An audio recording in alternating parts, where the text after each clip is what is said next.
everyone. Hello, everyone. Welcome to Tagney Jones Hall at Seattle Opera. My name is Dennis Robinson Jr. I'm the Director of Programs and Partnerships here at the Seattle Opera.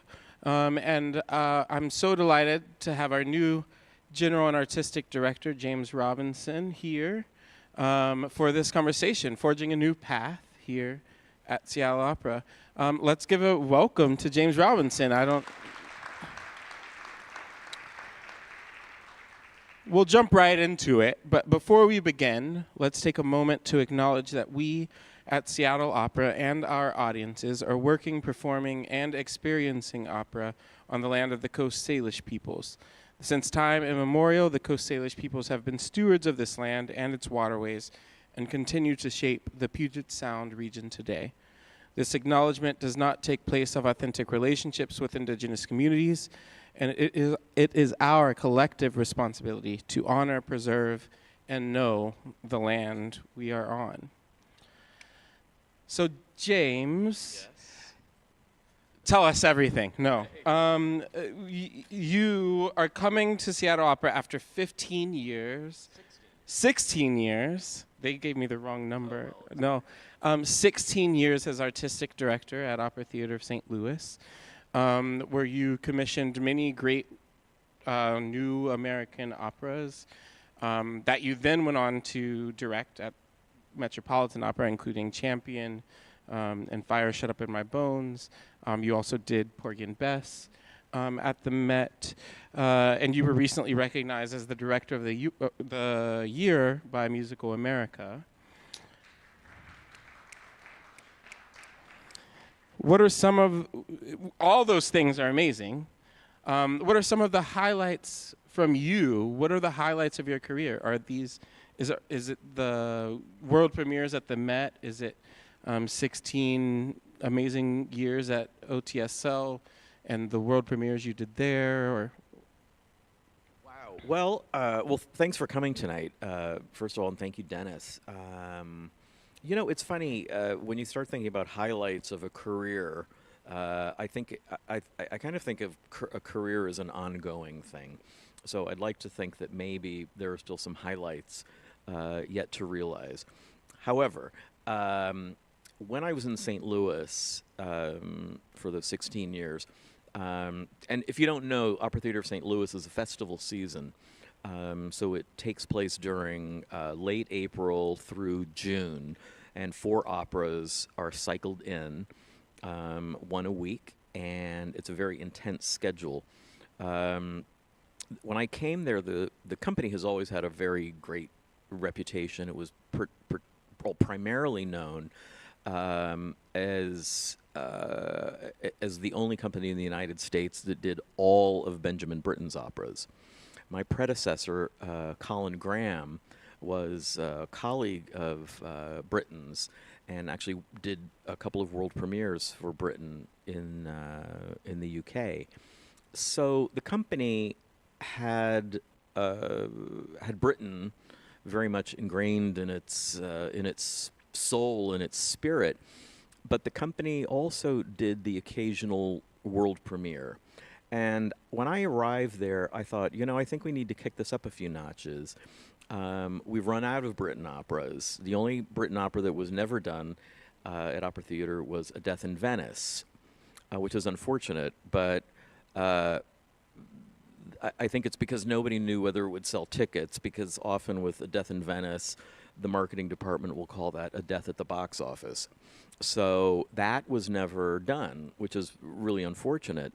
So it became my priority because we had the resources in St. Louis, to commission works, to look at works that had been neglected for one reason or another. And we started off on this very ambitious program called New Works, Bold Voices. We kicked that off with a rarely performed John Adams work called The Death of Klinghoffer. But instead of that being a hot potato, because nobody wants to do that piece because it's always been controversial, we turned that into an opportunity for community engagement. And we found that people were really interested in knowing why it was a controversial project and how we could actually discuss the thing without polarizing people. That initiative was so successful, and it led me to believe that we could take on just about any subject. So getting back to highlights, I would say one of the things that was the real highlight of my career professionally, but also personally, was in St. Louis. When I got there, I said, have there been any plans to do anything? Let me see what's been discussed." And then, kind of like on a Post-it note in an envelope to the back of the file drawer, there was work with Jazz St. Louis on an education and outreach piece. And I thought, well, education and outreach is great, but why don't we do a main stage opera? So I called my my colleague at Jazz St. Louis, and I said, give me 5 names of composers who might be compatible for this type of thing. And I knew, say, 2 or 3 names on the list, but the one composer who really stuck out was a composer named Terence Blanchard. And Terence has done a lot of film scores. He wrote this incredible, all the music and performed the music for an album called A Tale of God's Will, which is about Hurricane Katrina. So I thought that his music had a lot of theatricality in it. So I got in touch with Terence, and long story short, we commissioned him to write an opera, and it was called Champion. And the thing was so successful that on the opening, I cornered him at the bar, and I said, now you got to write another one. And that turned out to be Fire Shut Up in My Bones, based on the Charles Blow book. So this collaboration that I've had with Terence for many, many years, I think like I said, has just been so wonderful professionally and personally to me. But also in St. Louis, we took on projects by the composer Huang Ro and Unsuk Chin, Jack Perla. We had collaborators like Rajiv Joseph and Salman Rushdie, Isaac Mizrahi. So we did it all. We brought people into the opera world who were not necessarily, the usual suspects, and that turned out to be, kind of a wonderful thing. And I think, one of the proudest moments I ever had was when the Met premiered Fire Shut Up in My Bones, because it was the first opera by a black composer to be done at the Met, which is shocking to think that it took that long. But I like to think that because we were so dedicated to the project and the piece was so good, it was the perfect thing to happen. And I think because of that, there was a huge initiative at the Met to do lots of new pieces. So, and you can imagine the folks in St. Louis were pretty proud too. But personally, I can't tell you what that was like on the opening. When Terence Blanchard and his librettist Casey Lemons came up on stage, and the applause that they received for that was really extraordinary. No need for any other questions. No, I'm just Well, thanks for coming, and I think one thing that you brought up is sort of the collaborative nature of this art form and how you and Terence have had a collaboration through multiple pieces that sort of has stewarded a relationship that between you and him, but not only that, with the Met and so on. So what is your process working through a new work like that to create something from scratch? Can you tell us a little bit?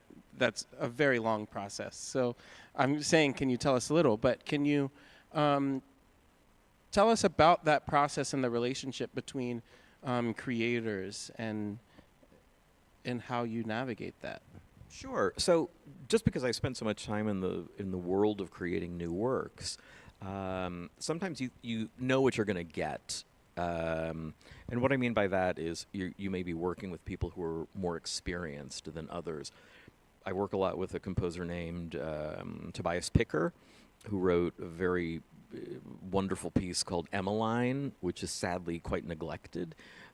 Ricky Ian Gordon, who has done a lot of operas. We've commissioned him twice. We commissioned Tobias twice. Huang Ro, who was thing about Huang Ro is he had written an opera, An American Soldier, for Washington Opera as part of their New Works initiative, and it was about a 55-minute long opera, and there was a lot of information crammed into that piece. And I went to Wang Ro and I said, I don't think this piece is long enough. Could you and David Henry Wang, the librettist and playwright, could you make it into a full-length evening? And let me tell you, composers are never asked to make things longer, you know. So it's that type of thing. And with them, I said, I just think there's more story there. I think you've missed out on some opportunities, mostly because you were restrained by the Washington Opera saying this has to be in under an hour.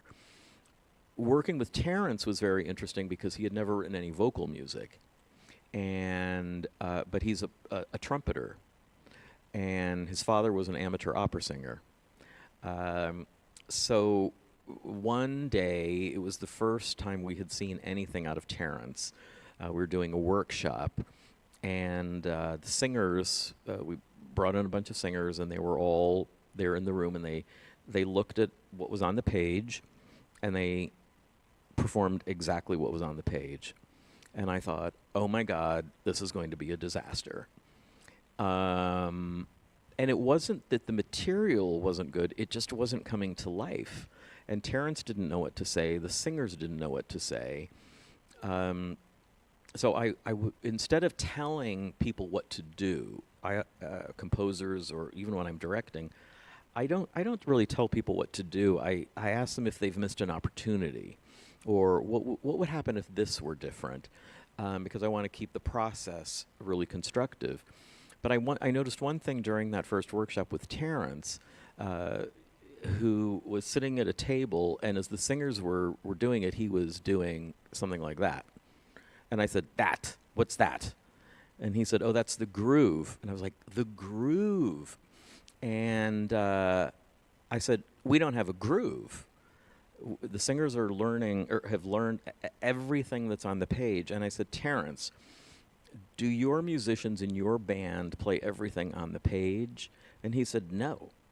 And I said, well, can you tell us how we can find the groove? And he said, these notes, I want the notes, but the rhythm, we have to get into it.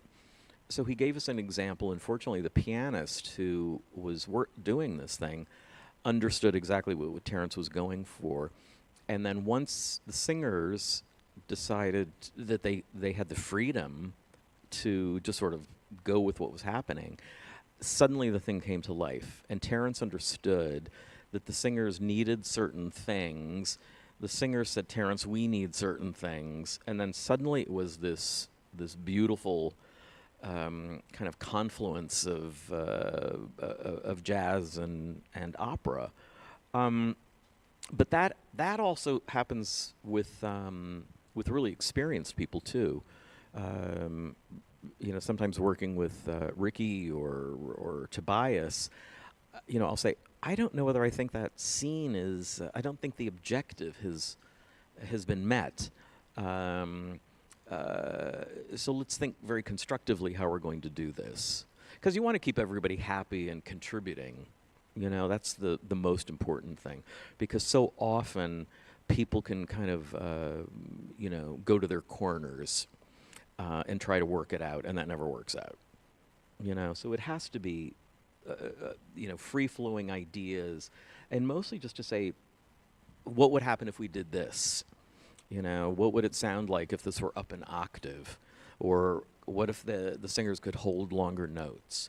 And sometimes with librettists, it's like, gosh, there are a lot of words in that libretto. So I'll say to a librettist, we had this issue with Salman Rushdie's Shalimar the Clown that Jack Perla had written the music for. And the librettist was having a real hard time. It was his first libretto. And I said, real quick word of advice. In an opera libretto, get rid of all of the adjectives and adverbs. The music is there for that. And he totally got it. And I know that's simplistic, but sometimes you have to say the simplest things in order to kind of, make the point. You've been in Seattle for about 5 months now. Is that Since September 5th. so? About 5 months. What drew you to Seattle Opera? Well, I had been in St. Louis for 16 years, and I was doing a lot of freelance work. I still do stuff. So I was quite surprised when I received a phone call asking if I might be interested in a position like this. And even though I've worked in so many opera companies. I've been an artistic director twice.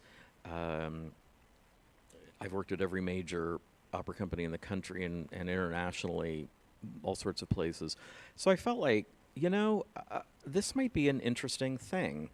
And I thought there might be a way of applying a lot of institutional knowledge that I had learned from other places.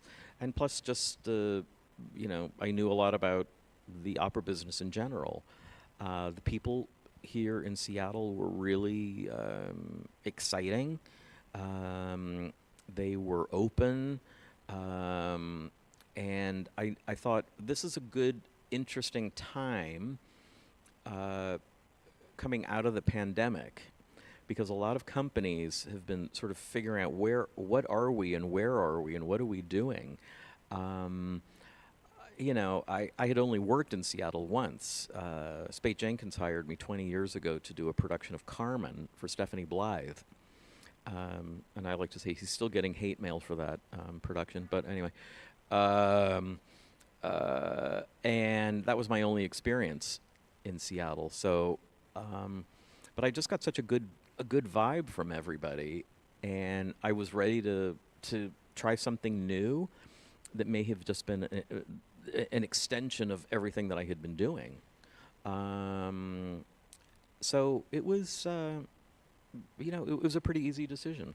And what excites you most about being here? Well, again, I think it's an amazing city. Seattle's an extraordinary city. There is no other opera company in the country that has an opera center like this. This is just the most outrageously wonderful structure, and the fact that it's right next to the theater. McCaw Hall is a wonderful theater. It's a really great space in so many ways. So there was that, but also just the dedication and frankly the love that so many people have for the company. Seattle is definitely an opera town, and not every city is like that. And like I said, I think the pandemic derailed so many opera companies, or derailed them and caused them to like really think about what their purpose was in the world. And sometimes it's better to come into a place that is trying to come back from something, as opposed to a company that's very set in its ways, if that makes any sense. And I felt that maybe there's something that I can bring to Seattle, and that was very enticing. And who doesn't love rain 400 days out of the year? So I'm kidding. I'm only 3 years in here, and it's nowhere near as rainy as everyone not at makes all. it. Not at all. I'm from Pittsburgh, where it's just as rainy as here, but then it's snowing and negative 5 degrees in the winter. Yeah. So Seattle weather's not that bad. It's not that bad. And I know there are not 400 days in the year. Okay. You mentioned sort of the financial challenges of the opera industry right now. So I'd like to ask, opera companies worldwide are experiencing those challenges, even in countries where historically the government has supported it, and so on. But how do you plan to navigate some of these issues here at Seattle Opera? Yeah, well, and it's not limited to arts. It's not limited to opera companies. Art museums, theater companies, symphonies, you name it. Everybody has had a struggle. I have jokingly say opera was invented in 1608 and it was in crisis in 1609. I only half jokingly say that, but you look at the history of the performing arts everywhere in the world, and it's been up and down. I mean, you look at the history of opera in London, for example, when Handel was, reigning supreme with his Italian operas, and then he got kind of, pushed to the back when they wanted things in English, and then tastes change, and then there's the plague, and something happens. So, that's just the world, and that's just the way humanity has been. But I think one model that has been broken for a very long time in the performing arts, particularly in opera and symphony, has been the subscription model. That for a long time we've seen a decline in that, and that was really the lifeblood or the cash flow of most organizations. You could count on people subscribing to all of the operas or whatever it was, and that has been really diminishing long before the pandemic, but nobody really came up with a solution for it. So we rely heavily on single tickets. I don't necessarily think that's a bad thing. It's just the way people want to make choices about what they want to go see. But it does present cash flow issues for most arts organizations. Sometimes I talk to colleagues who they will use the term, well, we want to get back to pre-COVID times. And I think that's actually the wrong way of putting it, because I don't know whether you can get back to something. I think you have to be creative, and you have to move forward, and you have to acknowledge that, yes, this global crisis hit everybody, but this is also an opportunity for reinvention. So I don't really like to hear getting back to, because I've seen other opera companies try to get back to, and it's largely a recipe for disaster. So I think we're in a unique moment. I think there's a lot of great momentum, even, coming here, and it's not unlike a lot of other companies that have, been trying to figure themselves out. But there's a great deal of energy to kind of figure out what's the next chapter, and I think that's positive. I don't view that as a negative thing. Yeah, I would agree with you. I think that going back is not necessarily. I think opera companies and arts organizations have gone through the same thing every 8 to 10 years, and gone back through that same thing. And so, how do we shift to be the new generation of the industry and the art form? We just announced our season. And after this, I'd love for you all to think of some questions. We'll open it up to have more of a conversation with everyone just in a moment. But we just announced our season on Monday for 25-26. If you all didn't see it, please go look. I think everyone in this room probably saw it already, though. Usually, when a new general director is appointed, there's a lag of a year or two before we see their sort of footprints on the season. But you had a big hand in shaping the upcoming season. Can you walk us through what is happening next season and what you're really excited about? Sure. Well, when I got here, here's just sort of a fact. A lot of companies in the past few years, opera companies usually plan pretty far in advance. There's not the deepest pool of talent out there. We think that there's a steady supply of great singers out there. Not really. It's quite a small, rarefied world. However, people got into the habit of doing planning 3-5 years in advance, but people had to, particularly during the pandemic, I knew this from St. Louis too. It's like we were doing, 1 year in advance. So that's kind of where it was when I got here. And it was like, okay, well, how quickly can we put together something that's very exciting, that's also affordable, some things that maybe haven't been done in Seattle before, and let's move forward. Because I wasn't totally convinced that, because I've seen it not work, and it's the sort of retreat mentality. It's like, okay, well, we're really worried about what's happening, so let's just do the most popular titles we can come up with. And you pretty quickly exhaust those titles. And then how quickly can you start recycling those?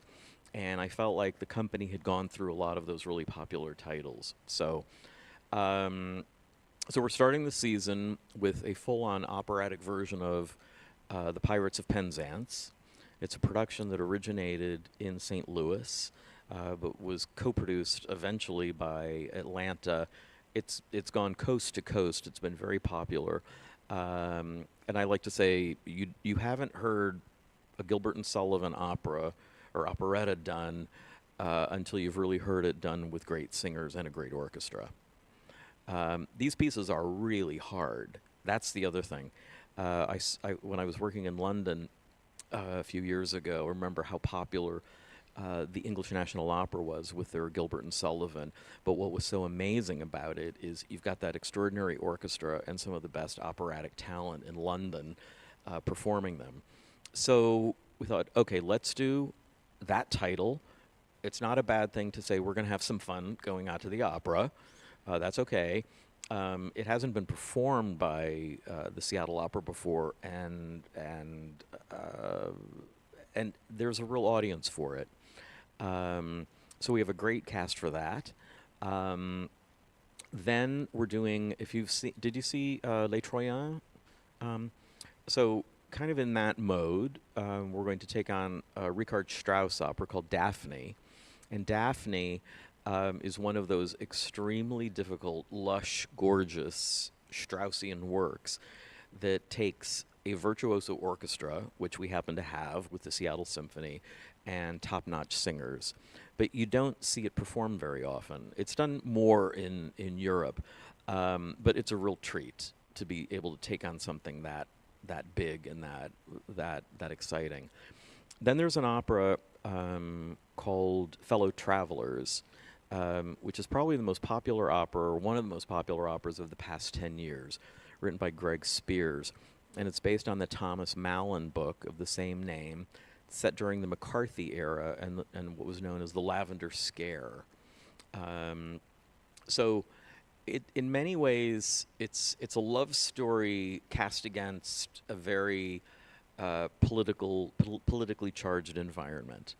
It hasn't been done in Seattle. It's been done in so many cities. And there's a very enterprising young director who used to be well, he's not that young anymore, I guess, but who used to be my assistant, named Kevin Newberry, who did the premiere of this thing, this opera, and to celebrate the 10-year anniversary of its success, several of our peer organizations, our peer companies throughout the United States, were interested in coming in on a co-production of Fellow Travelers. So it'll go to Houston and Dallas, Brooklyn Academy of Music, the Washington Opera, San Diego. But we're launching it here, which is really exciting. Something else that's, just sort of, as I get to know a city, Seattle isn't the fifth largest city in the country. It's what, 15th, 14th? Anybody know? I need to do a Wikipedia search on this one. But it's what? Okay, we'll take that. Okay. But Seattle also has the fifth largest gay population in the country of all the cities in the United States, which was really remarkable to me.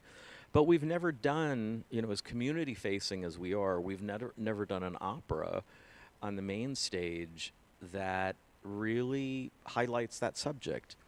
And I thought that was, it's timely and timeless. Let's do it. It's a great piece. And I think working with our peer organizations in the country made a lot of sense. And then we round out the season with Carmen, which is a production we own with Irish National Opera and Opera Philadelphia. And Carmen is still one of the most popular operas out there. We have a great cast for that. A wonderful mezzo named Sasha Cook is doing her role debut. The wonderful Janae Bridges is coming to do something she's quite well known for, which is Carmen. And Ludo Morlot is going to be conducting it, and he did Les Troyens. And so we have a lot of debuts, a lot of things that are new to Seattle for next season. And I think it's all pretty exciting, Absolutely. Does anyone out in the audience have a question? If not, I do, but I wanted to open it up to you all. Right here in the front row. I'll save Alex the jog. I think I can talk loud enough. Well, we're recording also. So. Okay, good. Welcome to Seattle. Thank you. I've been here since they first started this opera company. So I've seen like things that Spate did, and the original Wagner. I remember our last director being asked one day about could we do another Ring, and her comment was something like, "Give me $30 million and we'll do it." I'm glad we're not doing the Ring. Everybody and their dog is giving a Ring nowadays. I like the idea of the Gilbert and Sullivan.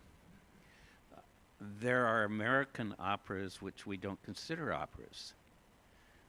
The Lyric has done some of the classic Broadway, but if we back up to the original Oscar Hammerstein, he hired a Metropolitan Opera cellist to write some great pieces.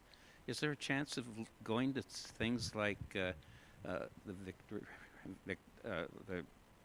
Merry Wives, not the Merry Wives? Well, that's a good one. Merry Wives of Windsor is sort of fun.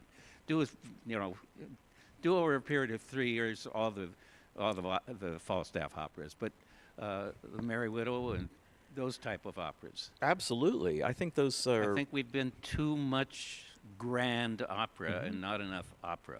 I think that's a really good point. And my response when people say, when are we going to do the Ring? I've adjusted for inflation, so I said, when you find me $60 million instead of $30 million. But you are right.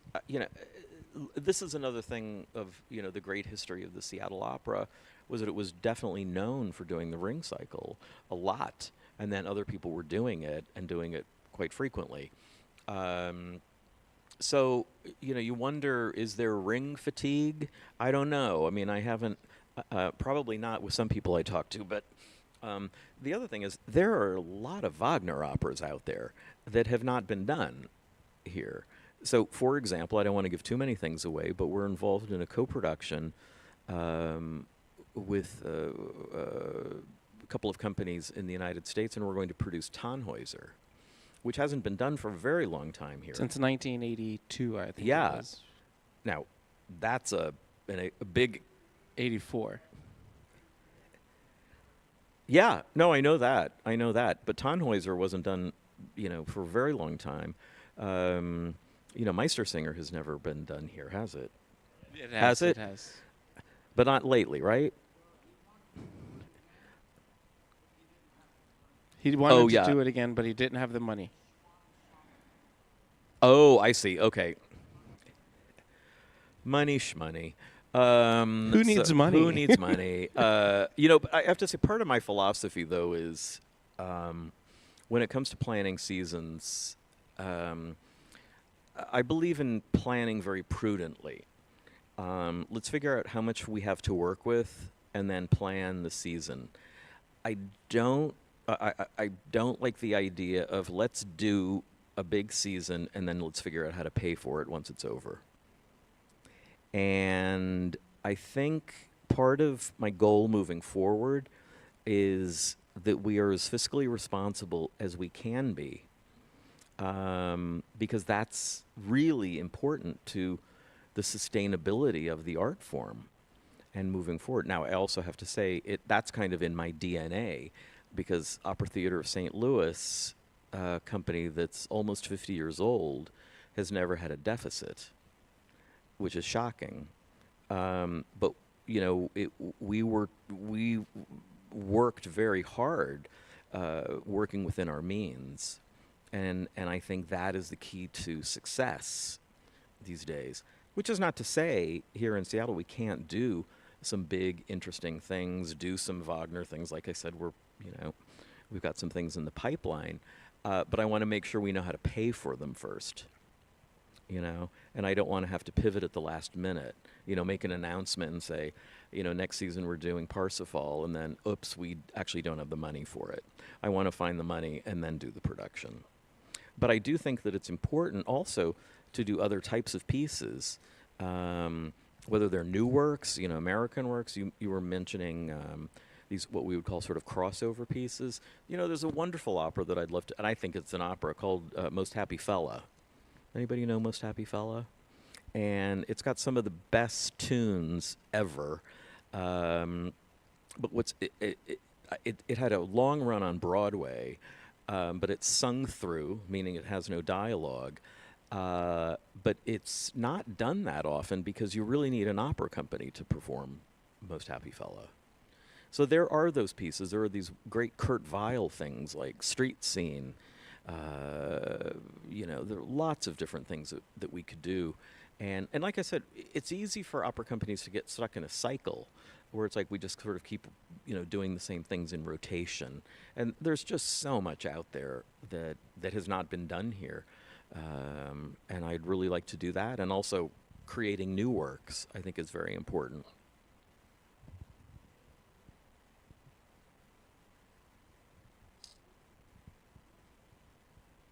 Thank you. Terence Blanchard's operas, both of them are so wonderful. We could do Champion here. It would be superb. And you know what we really ought to do is, how's that? Better. That's great. And you know what? When we did Amelia here, we went through the whole process. Everybody was invited to talk to the librettist, the poet who wrote it, and we all talked to the composer. I mean, we followed it, and there were public meetings, and everybody was enjoying it. And it was just, I went to see it twice. It was so good. And it just, new things could be really popular here because we have a lot of people who think in the future. Mm-hmm. They think ahead, and they think about the social issues that matter to us all. Mm-hmm. Matter to us all more, maybe here in Seattle than other places. I think you're right. I think, I was actually texting with Terence the other day because he's coming to town at the Moore Theater. Yeah, the Moore. The Moore? Mm-hmm. Huh? They canceled Terence? When? Oh, no. Really? How strict? Well, I got to pick up the phone and find out because I said, it's a long story, but no, I mean, doing one of Terence's pieces here would be terrific. That would be great. We have another opera in the pipeline. It's a co-production with the Metropolitan Opera. Composer is Wang Ro, who we did Bound in this space. Yep. You may remember that piece. And Wang Ro has written, I've done 3 of his operas now, one for the Kennedy Center and 2 for Santa Fe. Most recently, he did an opera based on David Henry Wang's M. Butterfly, and he has a new commission for the San Francisco Opera, which is The Monkey King, based on the Chinese fable. So we're working on an opera that's based on the film The Wedding Banquet by Ang Lee, which was done several years ago, and there's a new adaptation of The Wedding Banquet that just premiered at the Sundance Festival. So we've been working on that piece for a while, and I want to make sure that we bring everybody in to see the process at work. Like you said, when you meet the librettist, when people are talking about it, because in St. Louis, that's what we did a lot of, and I think that just gets people excited about what's coming up. And we had a question here in the second row. Thank you. Yeah, this is sort of a rambling comment that may be worth nothing, but I started attending the opera in the 70s, became a good friend of Spate, and back then I'm raised in Seattle, so I remember lots of old blue blood Seattle money were big supporters. I think of James Raisbeck, who was a very close friend. And it goes on and on and on. And I loved opera and got very involved. Then I was away for 15 years, moved back to Seattle, and for some reason got very involved with Pacific Northwest Ballet.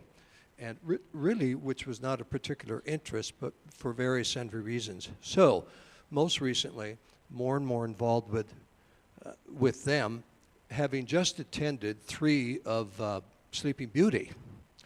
And I have to say it was enormously successful, as you know. They sold 22,000 tickets. It sold out. I went once, then I took friends a second time, then I got involved and went the third time, and had become quite a fan of ballet. But what I've noticed is, over the many years, now I'm 72, and I started in the 70s, ballet's new, but the energy, the enthusiasm, of course, the physicality, but the young people taking interest. And I see young techies, and I know a number of the ballet board and this and that, and one thing and another. So I find it very interesting that I always said, but opera presents it all. We have music, we have dance, we have voice, we have drama. What more could you want, But I see the enthusiasm, young people, young techies getting very involved, where the money of the city is at this point. It's all changed since the 70s, 80s, and 90s. All the old blue blood, they're gone, and it's a whole new world.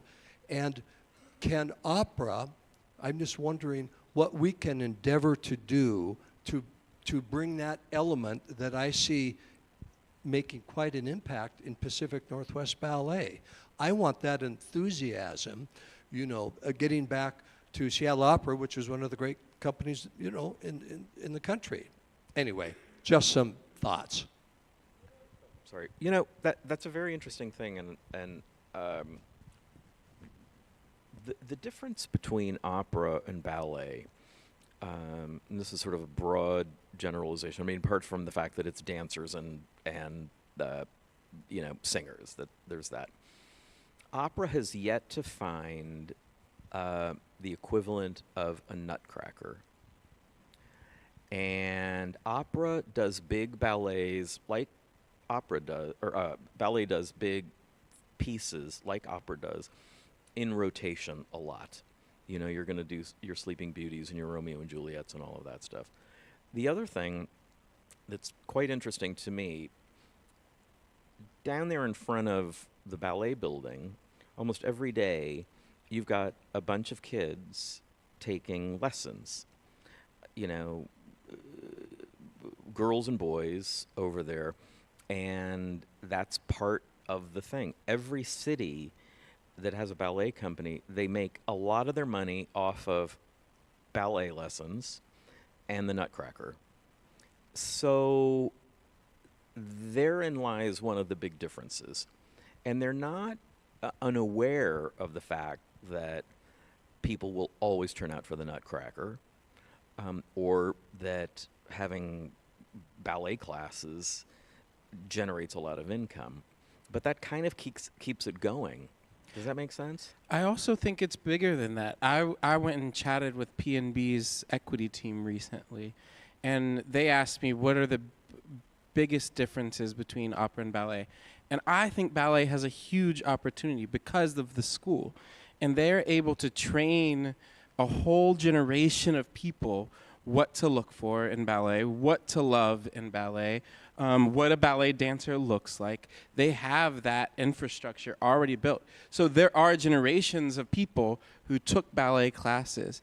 In opera singing, that's a bit harder. You can't necessarily sing opera at 5 years old when you can, learn the positions of ballet in a ballet class. And so I think that's one of the challenges opera has. I would disagree with you a little in saying that when I travel to so many opera companies around the country, Seattle Opera's audience looks much more diverse in age, in race, in economic status than almost any other company in this country.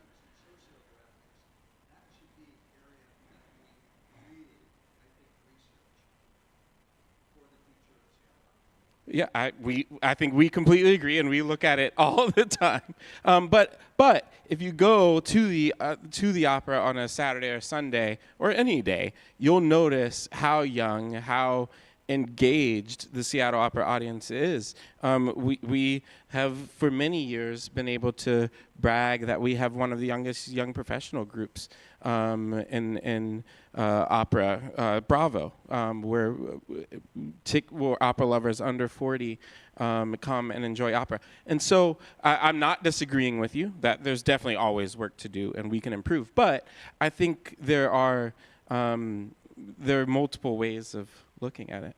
And we actually had a hand up earlier back here, Dennis, if you don't mind. Yeah, squeezing one in. absolutely.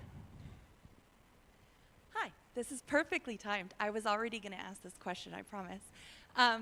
So I have a young performer who has been singing with Seattle Opera's youth opera project since she was 7.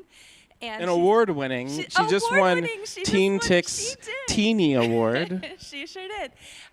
They're all up there right now singing in the Spate Jenkins rehearsal room. So I love what is being said about the thoughts around getting more young people in. I think, the pandemic hit the youth program pretty hard. We had to go online for a couple of years, and we went from like 90 kids to 25 or something. I don't know what the numbers were. And people are starting to come back, and a lot of people are staying year after year. So that's one thing I can say, like Dennis knows this.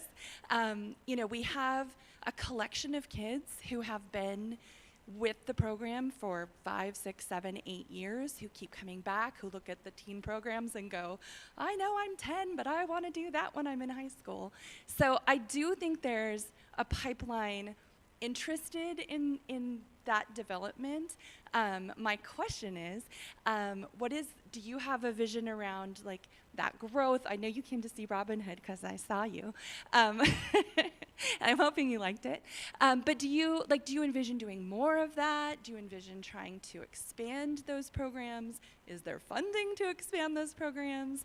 And I know that there's been an initiative to go out to schools to be more present in the community. What do you see that looking like over the next few years?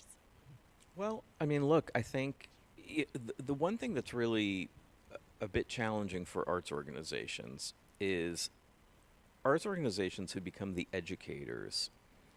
When you look at arts funding in schools, that's just been decimated. And when I was growing up, we had very robust art classes and music classes and all of that stuff, which was great, but we don't have a lot of that at that level anymore. So whether it's museums or opera companies or theater companies, we've had to become the educators and the engagement officers. And it's very hard to do everything because it costs a lot of money to do that.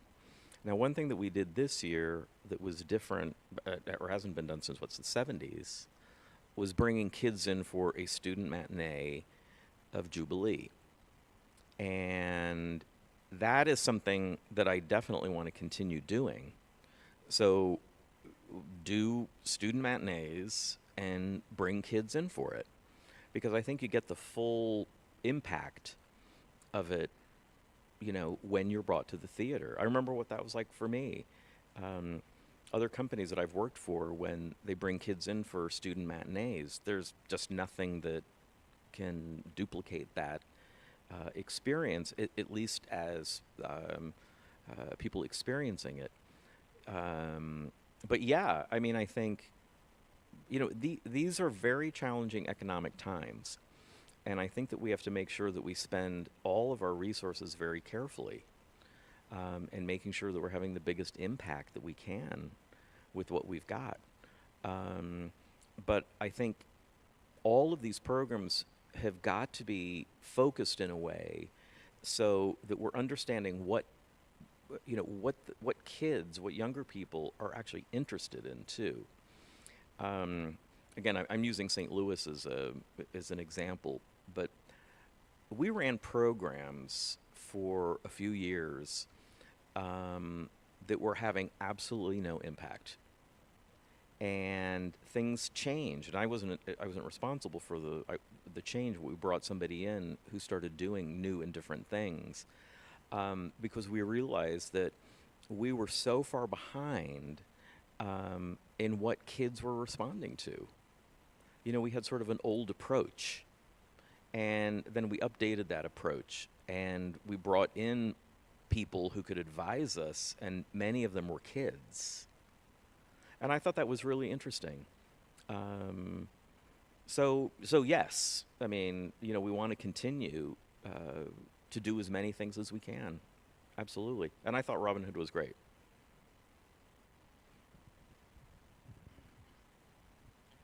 I'm a little bit confounded. So under Spade Jenkins, there were giant programs where they would go and visit schools. They even created mini operas in schools. They did a mini ring of 50 minutes where the kids were involved in creating the roles and so on. Kids came to matinees already. Sometimes in the early evening also kids came. I don't know what has happened to all these programs. Do they still exist? They very much still exist. So we still bring students to dress rehearsals, to every dress rehearsal. Students are invited to come. We haven't had a student matinee since the 1970s. So that was the first student matinee we've had since the 1970s. Last year, we took a piece called Monkey and Francine in the City of Tigers, a 40-minute opera, to over 60 schools in the state of Washington, reaching 30,000 students. So very much, we're still doing all of that work.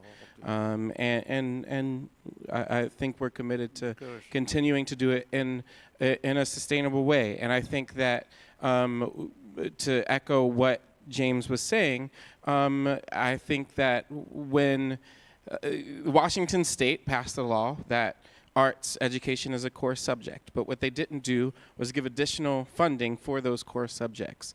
You already have funding for core subjects, so you use that funding. Schools aren't able to follow the law and give art and music education, and so our arts organizations have been stepping up in many ways to do that. We can't replace music and arts education. We can supplement it in many ways and support the schools and education systems to do the best that we can to make sure that students have these experiences. But we can't replace it. And so I think looking forward, as we are dealing with difficult financial considerations and times, we have to look at all of those and see the best ways that we can support education systems. But you have to make sure the kids keep coming. We need to make sure, but we also need to make sure that our education systems are doing their part. Because and so I hear you, but we also have to say it to all of our legislators and city council people and county council people and parents and teachers. because I've lectured them many times. I've been in many of their offices. Trust me. Because if there is a break in the youth outreach, then the future of the opera will be imperiled. I totally agree with you, but as Dennis said, you have to get everybody on board with this thing. And arts organizations, not just opera companies, are asked to take on a burden that is unrealistic in terms of what the operating budget is of an organization. And we cannot replace what the alleged state funding is at that level. I mean, we don't have the capacity to do that. And we're certainly not getting the money to do that. So we try to make as much noise as we can, but making noise, with legislators and city council members and parents and teachers and all of that. The other thing that's interesting is teachers are burdened with so much. We were discussing this the other day. I think it was like teachers have to apply to get buses, to get kids to things. Do you think a teacher has that much time in the day when a teacher has overpopulated classes and there's so much paperwork and all of that stuff? And, we want them to do it, but the burden of them actually getting a bus to take kids to a performance is yet one more thing. I think it's incredibly valuable, but just look at the workload.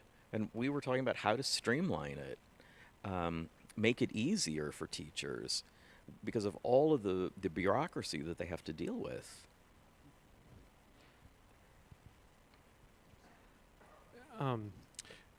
Thank you so much for all these comments. It's really thought-provoking. I maybe throw it back and keep it positive in that your experience with new work, how has that been the anecdote to some of these because it has, right? It's amazing how I really recommend a great book by Yuval Sharon, A New Philosophy of Opera, and he talks about this, about and everything that Mr. Robinson here was discussing in the process of new work, and how that can be a huge bulwark and an asset in these trying times and these challenges. So maybe from your experience, just a quick anecdote of you seeing that in action. Yeah, I mean, for me, for the past few years, we have always used new works as the big kind of outreach tool. Because there's something about, if you have a living composer and a more resonant contemporary story or whatever, you have a living librettist, or this thing is, something that's in people's minds or they've heard of, there's a familiarity. It's easier to use that as a tool to generate enthusiasm within a community. Whether it's kids, if the piece is appropriate, or reaching to people who might not know much about opera. I've done this so much over the past few years that is always the vehicle that is used, and most successfully. And I know here, Malcolm X was a big thing, at generating enthusiasm, and the outreach work that was done, Jubilee. So I think that new operas are essential. I think that it's important to do them, but they're also useful at kind of getting the message out there.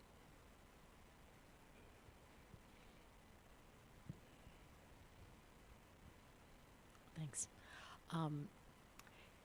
Just putting aside constraints like time and money, could you just talk about what would be your dream season?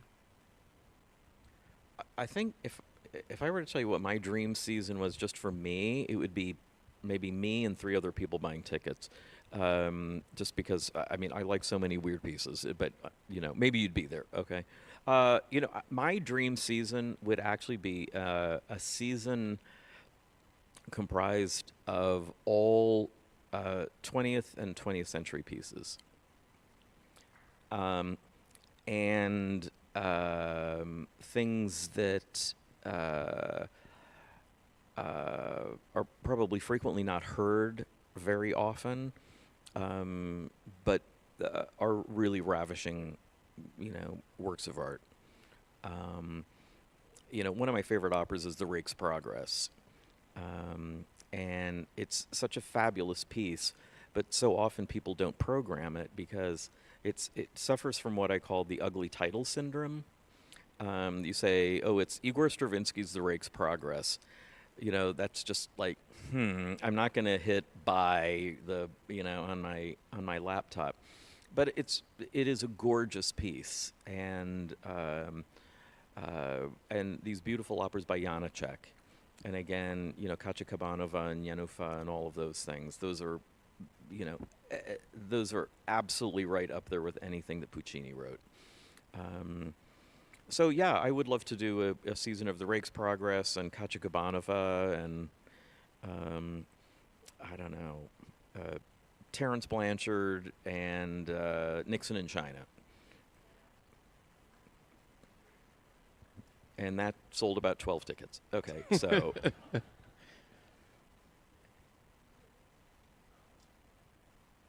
I think we have time for about 3 more questions, and then I'll I come have a back to you. final closing question. I wish that you could do this every season. It's really wonderful to hear all the thought behind the planning. As a former Seattle Opera young artist, and someone who currently trains young singers who want to pursue careers in this field, I'm just curious if you have new plans for area artists who are emerging or about to emerge. I know that we used to have a pretty substantial young artist program here at the company, and that waned, and now you're doing some new things with young artists. So I'm just curious to hear what your thoughts are about that moving forward. Well, I'm really excited and encouraged to know that there are people studying voice and who still want to be opera singers. I think that is fantastic. That's a tough road, particularly these days. It's an incredibly competitive world, but there's nothing more gratifying for me than working with emerging artists. Opera Theater of St. Louis had a young artist program, still has a young artist program. Santa Fe, a bunch of places, And it's unfortunate that we don't have a young artist program anymore. But they're very difficult to maintain, and things come and go. That's just the way it is. But I since I've been here, I've sat in on auditions of a lot of local singers. I judged the Met auditions where there were young artists and emerging people, and it's always great to hear that. I wish there were more opportunities for young artists in our company. Maybe that will change. I would love for that to change.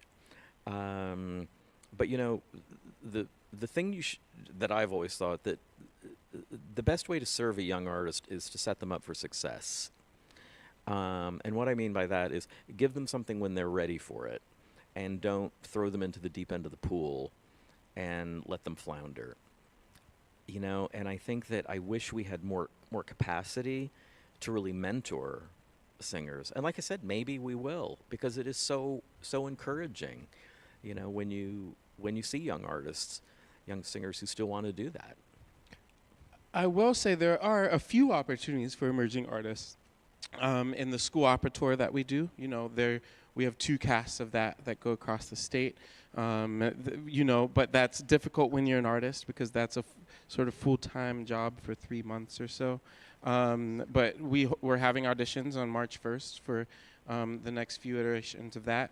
And we have a few other, community engagement opportunities where folks can be involved in the organization and, be around the main stage artists and get mentorship in a way. That's not a young artist program, but they're engaged in what Seattle Opera is doing and continuing and starting their relationship with the organization. Yeah. So I want to go back to the ideal season, but first I want to just remark that as an audience member, I found the Young Artists program fantastic because I was this far away from the performers. There wasn't a lot of money, so we got to see a kind of let's have a show mentality, and we had an opera like that on a main stage that was, I think, on this site, the old arena, when we were getting McCaw Hall redone. It was The Tragedy of Carmen. Was that your production? So, you know, we've done that kind of thing before. What I want to understand about the season that's only going to sell 12 tickets is why you think that. Because, you know, here's a room of people of impeccable taste, obviously, or they wouldn't have shown up. And there must be others who would be very interested in your aesthetic and your questioning. And so what is it that's in the way of selling those tickets? That's worth examining. Well, you know, one thing that always has to be taken into consideration when coming up with the season, there are all of these hidden production costs. So all of the operas that I mentioned have big choruses. So choruses are expensive because you have to get them prepared. You've got to do rehearsals, and you have to costume everybody. So the other operas that I mentioned were like very high production. So if money were no object, I'd say sure, but money is an object, and I think we have to think very creatively about that. Increasingly, there's, you know, we're competing with everything that's out there.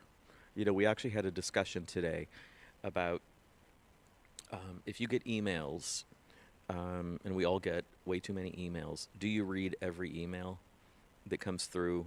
And are there things that you miss? So, you know, how do you get the word out there? So we're working always very closely with the marketing department. It's like, what are our best chances for selling something? And, you know, in the opera world, name recognition is a big thing.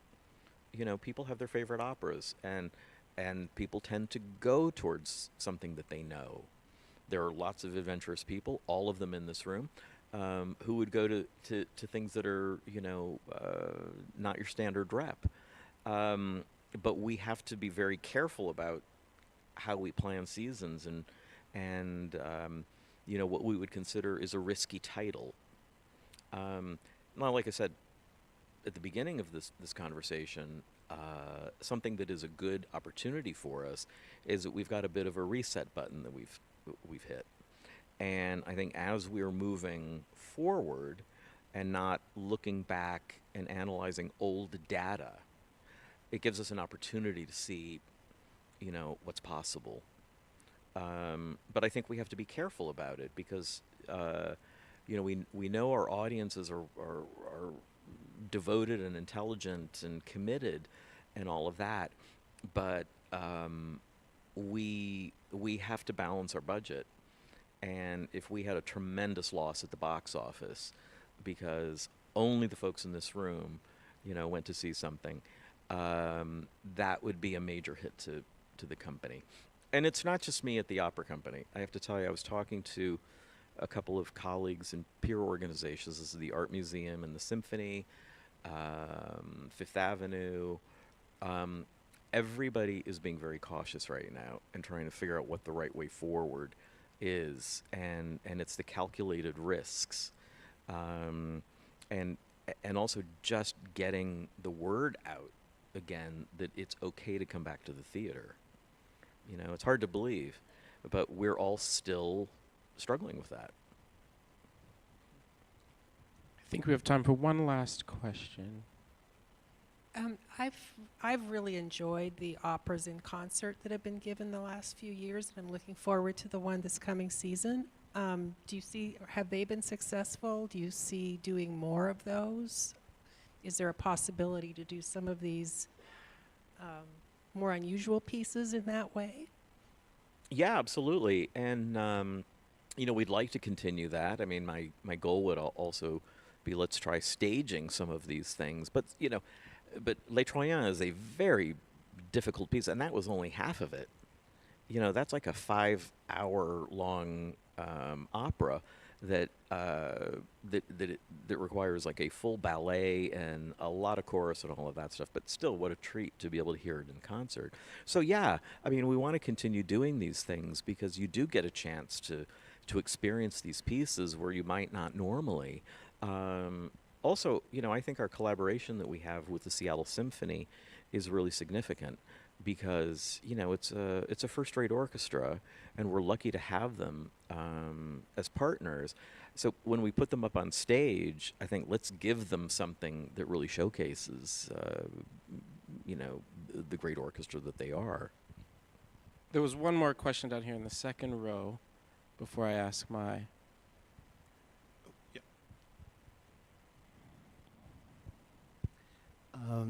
My question is, younger populations are consuming almost all of their entertainment and content and cultural input through streaming services of all types. And it's more and more difficult to get a bottom in a seat someplace.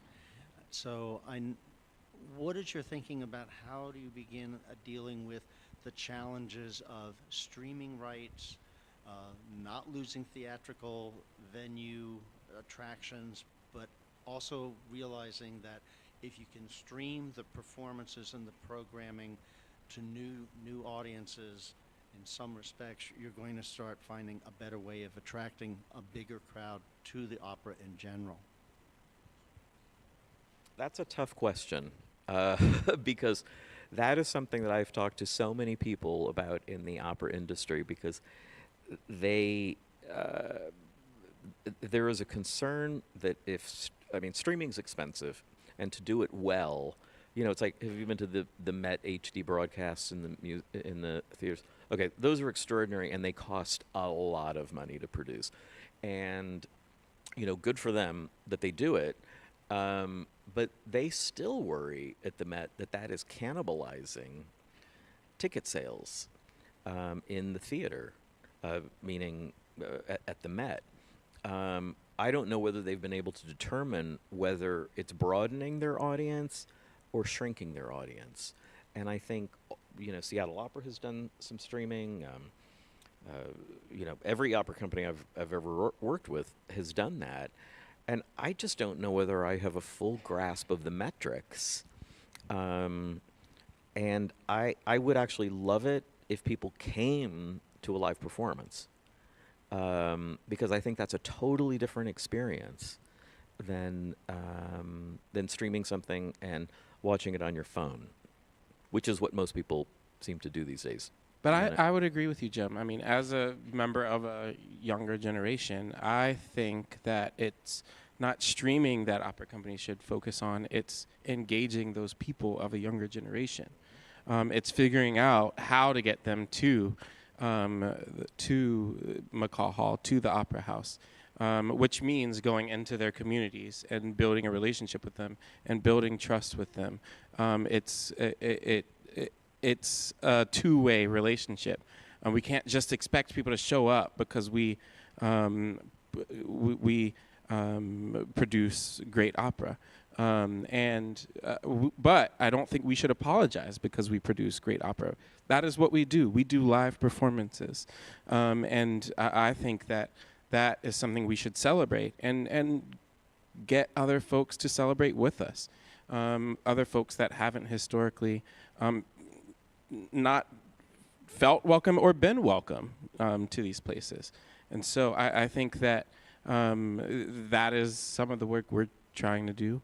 But final question, and then you're off the hot seat. How can Seattle Opera's patrons and supporters contribute to the company's success moving forward in your regime? The regime, that sounds so serious. I've been trying to use the term these days. We're a nonprofit organization, obviously. We rely on the generosity of the community to help support us. Even though we're selling tickets, we rely on contributed revenue and all of that. But the term that I've been trying to use more and more is investment. To invest in Seattle Opera. Somebody asked me very early on when I came to Seattle, so what are you going to do to get all that tech money here and to support the opera? And I said, well, the last thing I'm going to do is go knock on a door, hat in hand, and say, please give us money. The thing that, because it won't work,